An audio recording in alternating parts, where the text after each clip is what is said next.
We continue now with Dom Gueranger's entry on Saint Basil the Great.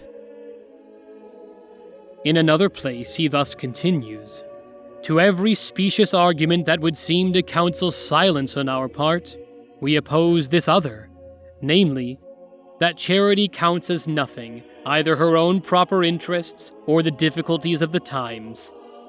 Even though no man is willing to follow our example, what then?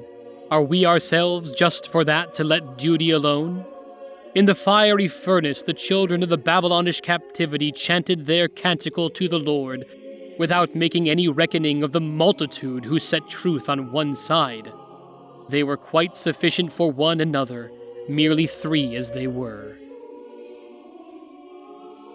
He thus wrote to his monks, likewise pursued and vexed by a government that would fain not own itself a persecutor. "Though they admit that you are not being treated without a shadow of justice, still will not grant that the sufferings you are enduring can quite deserve to be called confessing the faith. It is by no means necessary to be a pagan in order to make martyrs. The enemies we have nowadays detest us no less than did the idolaters. If they would deceive the crowd as to the motive of their hatred, it is merely because they hope thereby to rob you of the glory that surrounded confessors in bygone days. Be convinced of it. Before the face of the just judge, your confession is every whit as real. So take heart. Under every stroke, renew yourselves in love. Let your zeal gain strength every day, knowing that in you are to be preserved the last remains of godliness which the Lord at his return may find upon the earth. Trouble not yourselves about treacheries, nor whence they come. Was it not the princes among God's own priests, the scribes and the ancients among his own, that plotted the snares wherein our divine Master suffered himself to be caught?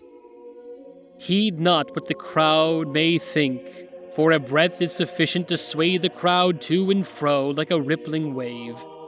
Even though only one were to be saved, as in the case of Lot out of Sodom, it would not be lawful for him to deviate from the path of rectitude, merely because he finds that he is the only one that is right.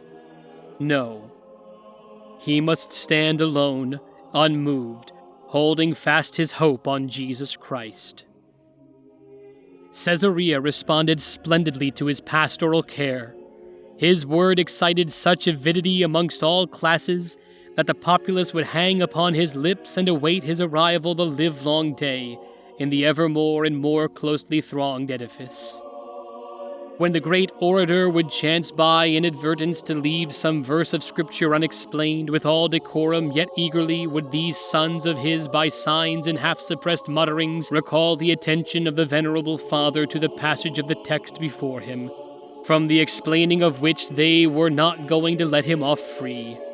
When he was explaining, for example, the magnificence of the great ocean amongst other wonders of the works of the 6 days, he suddenly paused, and casting a glance of ineffable pleasure over the vast crowd closely pressing around his episcopal chair, he thus continued, "If the sea is beauteous, and in God's sight worthy of goodly praise, how far more beautiful is this immense assembly, whereof better than the waves that swell and roll and die away against the coast, the mingled voices of men, women, and children bear unto God our swelling prayer.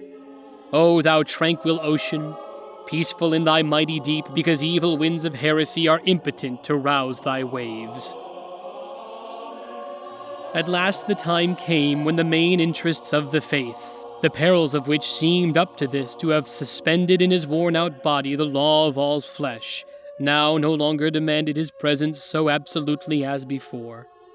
On the 1st of January 379, Basil, at last set free, slept in the Lord.